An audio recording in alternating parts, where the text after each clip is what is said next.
지식과 감성, 약간의 넋두리까지 공존하는 본격 일방향적 수다의 장, 몽땅 다락방입니다.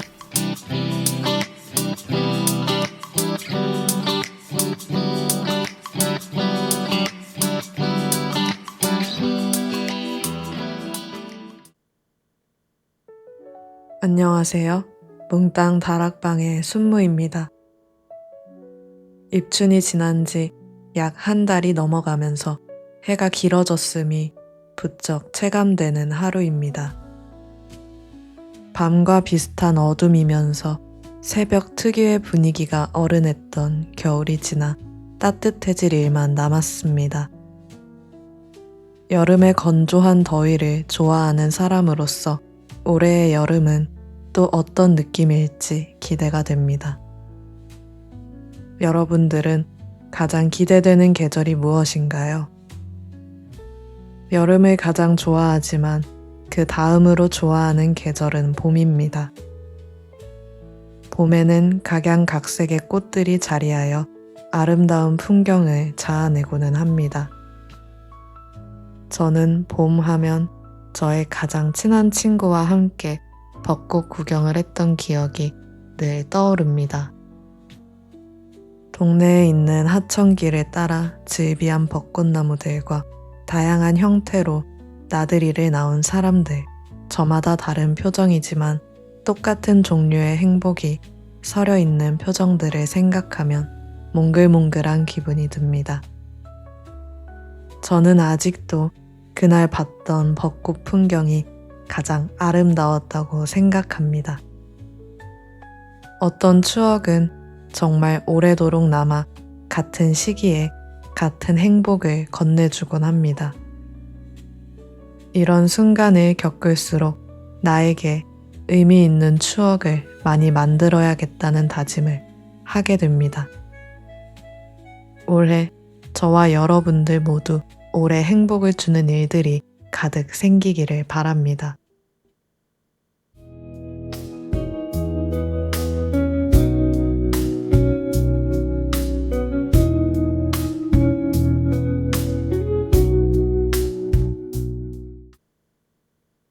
오늘 몽땅 다락방에서 다룰 책은 에리 프롬의 사랑의 기술입니다. 이 책은 2023년도 12월에 처음 읽기 시작해서 24년도에 완독한 책입니다. 명확한 이유는 없지만 언젠가 에리 프롬의 책들을 모두 읽어보고 싶다는 생각을 한 적이 있습니다. 사랑의 기술이 에리 프롬 저서 중 처음으로 읽은 책이었습니다. 한창 사랑이라는 주제를 다루는 책들을 찾아보고 읽었던 시기였습니다.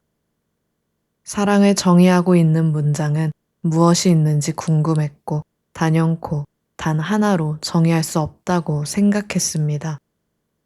사랑에 관한 여러 의문을 해소하고자 고른 책이었고 감명 깊게 읽었던 것 같습니다. 결론을 말하자면 책은 괜찮았습니다. 다만 아쉬웠던 건 문체가 저와 맞지 않아 읽는데 애를 좀 먹었다는 점입니다. 물론 쉽지 않은 내용임을 감안하고 읽었으나 완독을 하기까지 예상했던 것보다 긴 시간이 소요되었습니다.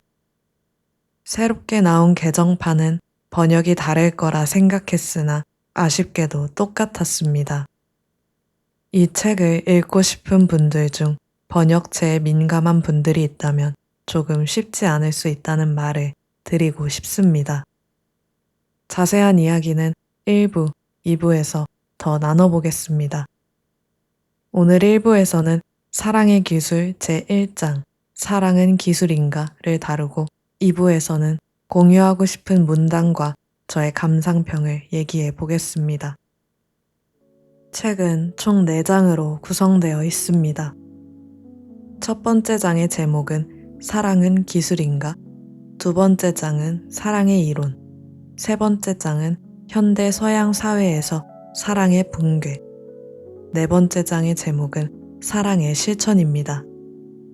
다락방에서 다룰 첫 번째 장은 약 2-3페이지 정도의 분량입니다. 짧은 글이지만 앞으로 책에서 다룰 내용에 관한 호기심을 충분히 자극하는 내용이어서 이를 소개하면 좋겠다고 생각했습니다. 쉽고 재미있게 전달되었으면 하는 바람입니다. 첫 번째 장을 시작하기에 앞서 책의 머리말을 먼저 얘기하고자 합니다. 저자는 머릿말의 첫 문장을 이렇게 적었습니다. 사랑의 기술에 대한 편리한 지침을 기대하는 사람들은 이 책을 읽고 실망할 것이다. 읽은 지 오래되어 대부분의 내용이 희소되었음에도 이 문장에는 깊이 공감할 수 있었습니다.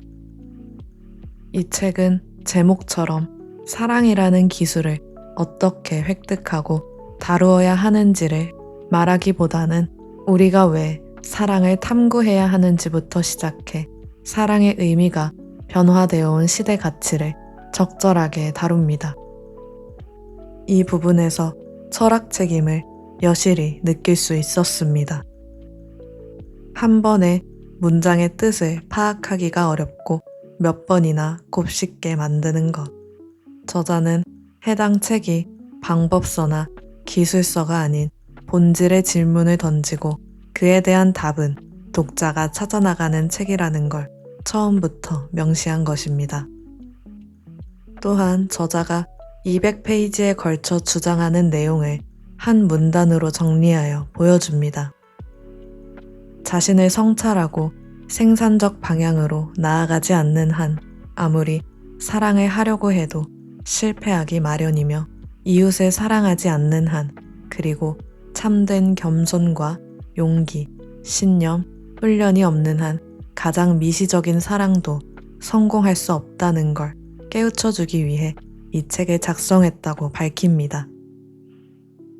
해당 책을 읽는 것에서 끝나는 것이 아니라 충분히 사유하고 사유의 결실을 맺기 위해 행동하며 지어진 결론을 다시 한번 돌아보는 과정이 필수적임을 주장하고 있습니다. 크게 공감하는 부분이면서도 말이 쉽지 실천하는 건 어렵다는 걸 알기에 모순적인 감정을 느꼈던 머리말이었습니다. 청취자 여러분들은 어떻게 받아들이셨을지 궁금해집니다. 일부에서는 사랑을 왜 기술로 봐야 하는지를 저자의 논리로 설명합니다. 우선 기술이라 함은 지식과 노력이 요구되는 일이라 볼 수 있습니다. 사랑이 기술이라는 말은 즉 사랑을 하기 위해서는 지식과 노력이 필요하다는 말이 됩니다. 그러나 대부분의 사람들이 바라보는 사랑은 우연한 기회에 경험하게 되는 행운만 있으면 누구나 겪게 되는 즐거운 감정입니다. 그리고 사랑을 갈망하고 중요하게 여겨온 문화는 유구한 역사를 가지고 있습니다. 유명한 고전에는 늘 행복하거나 불행한 사랑의 이야기가 빠지지 않고 근현대에 등장하는 드라마나 영화에서도 사랑은 언제나 다루어집니다. 이렇듯 우리는 사랑과 매우 밀접한 삶을 살고 있지만 정작 사랑을 배워야겠다는 생각은 단 한 번도 하지 않은 사람들이 태반입니다. 저자는 이러한 태도를 지니게 된 전제를 날카롭게 통찰합니다. 그중 첫 번째는 사랑의 문제를 사랑할 줄 아는 능력의 문제가 아니라 오히려 사랑받는 문제라고 생각한다는 점입니다. 대부분의 사람들에게 사랑의 문제는 어떻게 하면 사랑받을 수 있는가, 어떻게 하면 사랑스러워지는가 하는 문제입니다. 이 목적을 추구하는 방법은 여러 가지가 있습니다. 사회적 지위를 높이는 것, 명예와 부를 쟁취하는 것, 몸을 가꾸고 치장하는 것 등등을 예로 들 수 있습니다. 또 한 가지 중요한 방법은 유쾌한 태도와 흥미를 이끄는 대화수를 익히고 겸손함과 유능함을 겸비한 태도를 지니는 것입니다. 이들의 공통점은 성공하기 위한 사람들에게 영향력을 갖기 위한 방법과 유사하다는 점입니다. 즉, 대부분의 사람들에게 사랑을 받는다는 건 본질적으로 인기와 성적 매력이 뒤섞여 있는 것이라고 저자는 주장합니다. 두 번째 전제로는 사랑의 문제는 능력의 문제가 아니라 대상의 문제라는 가정입니다. 사랑을 한다는 행위 자체는 쉬운 일이지만 사랑할 혹은 사랑을 줄 만한 올바른 대상을 발견하는 게 어려울 뿐이라고 사람들은 생각한다는 겁니다. 저자는 이 태도가 태동한 몇 가지 이유가 있는데 그중 하나로 사랑의 대상을 선택하는 데 있어서 20세기에 일어난 커다란 변화를 꼽습니다. 저자는 빅토리아 시대를 예로 들어 설명합니다. 이 시대에서의 사랑은 다음에 결혼으로 무조건 이어지는 자발적이고 개인적인 경험이 아니었다고 말합니다. 결혼은 쌍방의 가족이나 중매인에 의해 이루어지는 일종의 계약이었습니다. 사회적 고려를 기반으로 결정되었고 사랑은 결혼이 성립한 다음에 전개되는 것으로 생각되었습니다. 지금 우리에게 익숙한 이 낭만적 사랑, 즉 다음에 결혼으로 이어지게 되는 사랑이라는 개념은 서양에서 최근 몇 세기 동안에 보편화가 되었습니다. 동시에 사랑에서 개인적 경험이 중요하게 여겨졌습니다. 자유라는 개념이 결합된 낭만적 사랑은 능력의 중요성과 대립되어 능력보다 사랑의 대상에 집중하게 되는 성향을 낳았습니다. 세 번째 전제는 사랑을 하게 되는 최초의 경험과 사랑에 머물러 있는 상태를 혼동하고 있다는 것입니다. 사랑에 빠진 사람들을 떠올리면 남남으로 지내오던 두 사람이 갑자기 그들 사이의 벽을 허물어 버리고 밀접하게 느끼며 일체라고 느끼는 순간이 그려집니다. 그리고 이러한 합일의 순간은 인생에서 가장 유쾌하고 격양된 경험 가운데 하나입니다. 갑자기 친밀해지는 이 기적은 성적 매력과 성적 결합에 의해 시작되는 경우 대체적으로 더욱 촉진됩니다. 그러나 저자는 이러한 사랑의 형태는 본질적으로 오래 지속될 수 없다고 말합니다. 두 사람이 친숙해질수록 친밀감과 기적적인 면은 점점 줄어들고 적대감과 실망감, 권태가 생겨나며 최초에 느꼈던 흥분의 잔재마저 찾기가 어렵게 됩니다. 하지만 처음 사랑에 빠진 이들은 앞선 일을 생각하지 못합니다. 그들은 서로 미쳐버리는 것을 열정적인 사랑의 증거로 생각하지만 이것은 그저 그들이 서로 만나기 전에 얼마나 외로웠는가를 입증할 뿐입니다.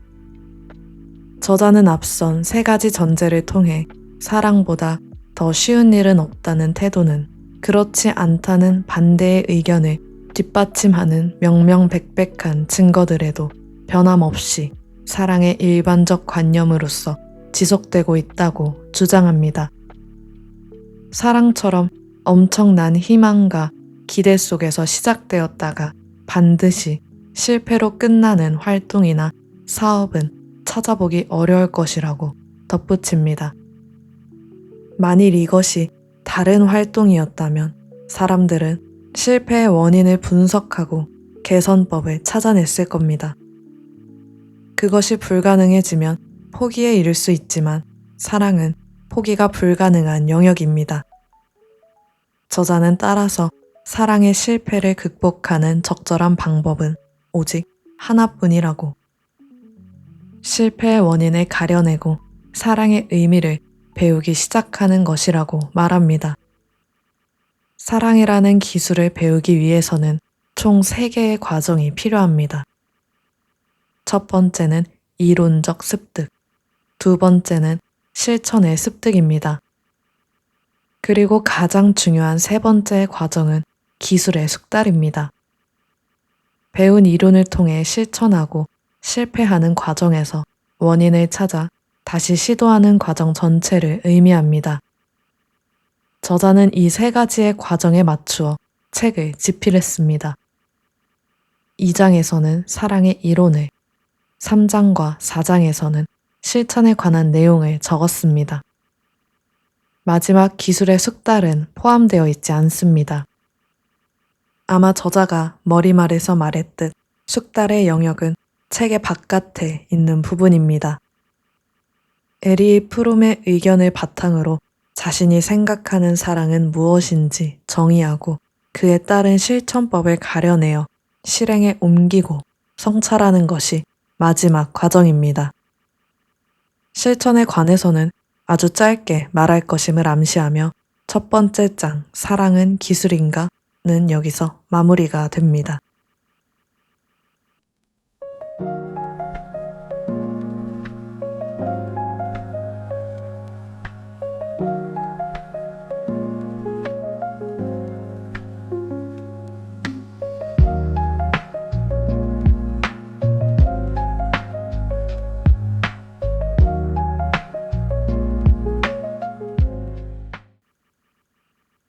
사랑의 기술은 에리 프롬의 책 중 가장 유명하기도 했고 또 다른 저서 우리는 여전히 삶을 사랑하는가가 출간되면서 재조명되는 책이었기에 많은 기대를 안고 독서를 시작했습니다. 첫 번째 장과 두 번째 장 초반까지는 마음에 드는 문단들이 많아 열심히 표시하며 읽었으나 뒤로 갈수록 내용이 점점 어려워지기 시작했습니다. 이 책을 읽고 후에 우리는 여전히 삶을 사랑하는가를 읽고 나니 에리 프롬의 책 자체가 단 하나의 주제만 가지고 이야기하지 않는다는 걸 알 수 있었습니다. 두 책은 모두 제목에 사랑이 들어가기에 사랑과 관련된 이야기들만 있을 거라고 생각했습니다. 그러나 두 권 모두 사랑을 포함하여 저자가 가지고 있는 사상, 가치관들이 폭넓게 다루어져 있습니다. 거시적으로 보면 이 또한 사랑과 연결되기에 충분히 들어갈 수 있는 내용이라고 생각했지만 처음부터 알고 읽었더라면 더 좋았을 것 같다는 생각을 했습니다. 사랑의 기술에서 가장 공감이 됐던 점은 사랑을 단순하게 바라보는 오늘날의 시각을 뒷받침해주는 세 가지 전제들이었습니다. 특히 현대 문화가 사랑에 미친 영향을 언급한 부분이 인상 깊었습니다. 저자는 현재 우리가 겪고 있는 문화는 모두 구매욕, 상호 간 유리한 거래라는 관념에 기초를 두고 있다고 말합니다. 현대인의 행복은 다양한 상품들을 구경하고 이를 구매하는 것에서 온다고도 덧붙입니다. 즉, 사람들은 매력이라는 요소를 중점으로 서로를 경품으로 대하는 행위가 만연하다는 것입니다. 저자의 말을 빌려 이런 상황을 한 문장으로 정리하면 다음과 같습니다. 시장 지향적이고 물질적 성공이 현저한 가치를 지니는 문화권에서 인간의 애정 관계가 상품 및 노동 시장을 지배하는 교환 형식과 동일하다고 해서 놀랄 이유는 없다. 자본주의가 지배하고 있는 세상에서 바라본 사랑은 내가 100을 주면 너도 100을 주어야 하는 일종의 거래처럼 형성되고 있는 겁니다. 저자는 앞선 행위를 무조건적으로 비판하진 않습니다.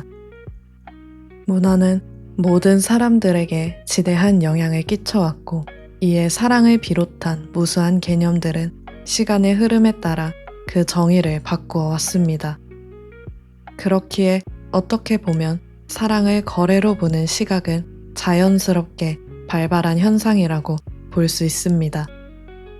다만 프롬은 그런 시각이 불러오는 폐해를 직면해야 한다고 말하는 것입니다. 왜 사랑으로 우리는 이토록 괴로워하는 걸까? 그럼에도 인간은 왜 사랑을 놓지 못하는 것일까? 이 질문에 답을 하기 위해서는 사랑을 배워야 하는 태도가 필요합니다. 에리 프롬의 의견이 유일한 정답은 아닐 겁니다. 이 책의 저자만큼은 아니더라도 저는 사랑이라는 것이 무엇인지 스스로 사유하고 돌아보는 시간을 가져야만 서로의 연결이 부드러워지고 보다 더 생기를 가질 수 있다고 생각합니다. 2부 사랑의 이론에서 프롬은 사랑은 주고 반드시 받아야 하는 것이 아니라 오히려 주는 것 자체에서 희열과 환희를 느낄 수 있다고 말합니다.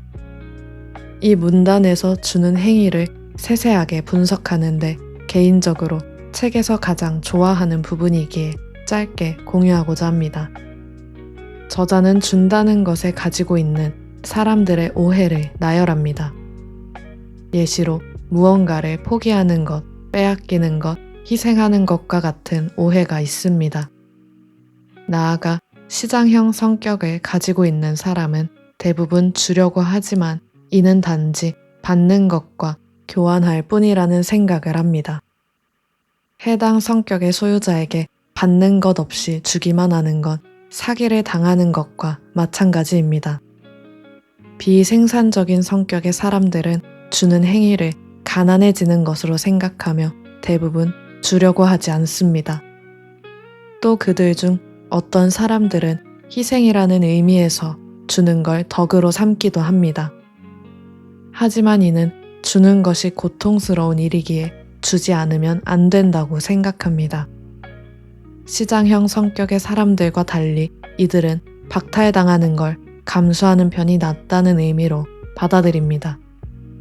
마지막이자 저자가 지향하는 생산적인 성격에서 주는 것은 전혀 다른 의미를 가집니다. 이 행위는 잠재적 능력의 최고 표현이라고 말합니다. 주는 행동에서 자신의 힘과 부, 능력을 경험하고 환희를 느낍니다.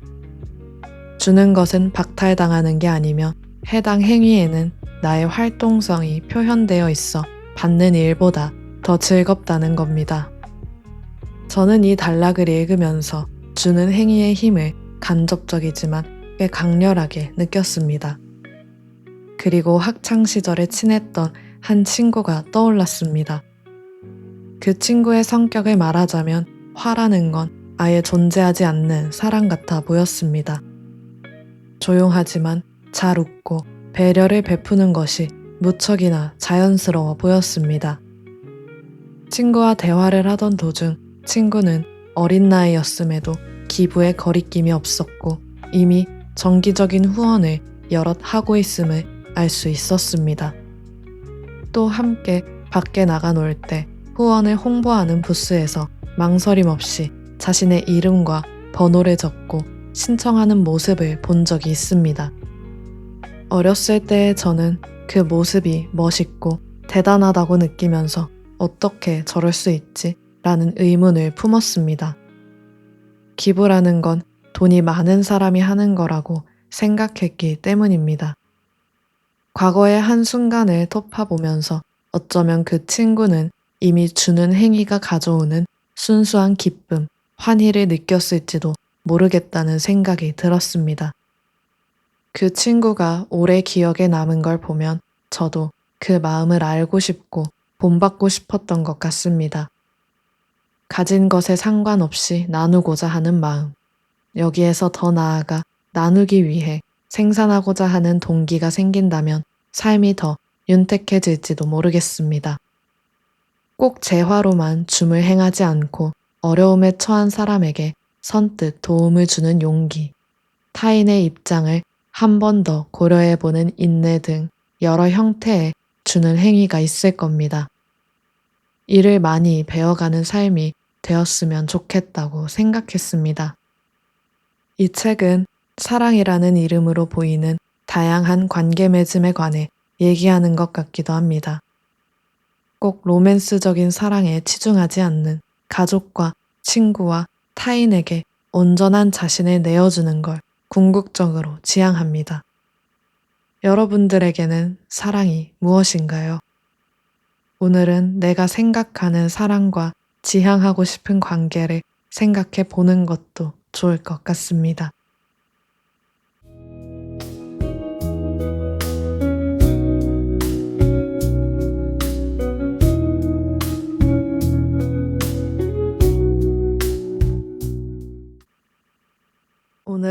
에리 프롬의 책 사랑의 기술에 대해 얘기해 보았습니다.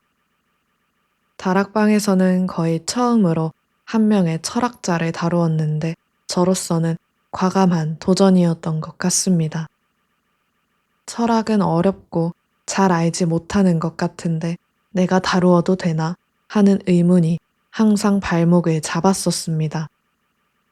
전하고자 하는 내용을 나의 방식으로 제대로 이해해야지만 소개할 수 있겠다고 생각했습니다.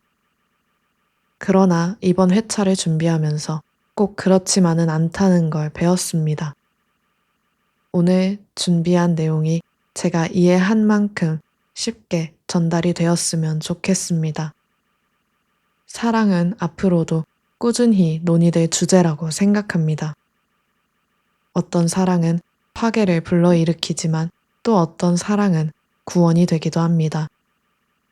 저는 많은 사람들이 후자의 사랑을 실천했으면 하는 바람입니다. 누군가를 향한 선의는 바람을 타고 시간을 건너 또 다른 누군가에게 반드시 닿을 것입니다. 이를 원동력으로 삼아 열렬히 사랑하는 삶을 살아갔으면 좋겠습니다. 저는 다음에 또 다른 재미있는 얘기로 찾아오겠습니다.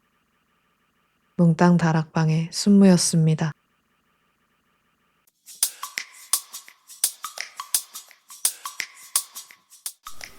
지식과 감성, 약간의 넋두리까지 공존하는 본격 일방향적 수다의 장, 몽땅 다락방입니다.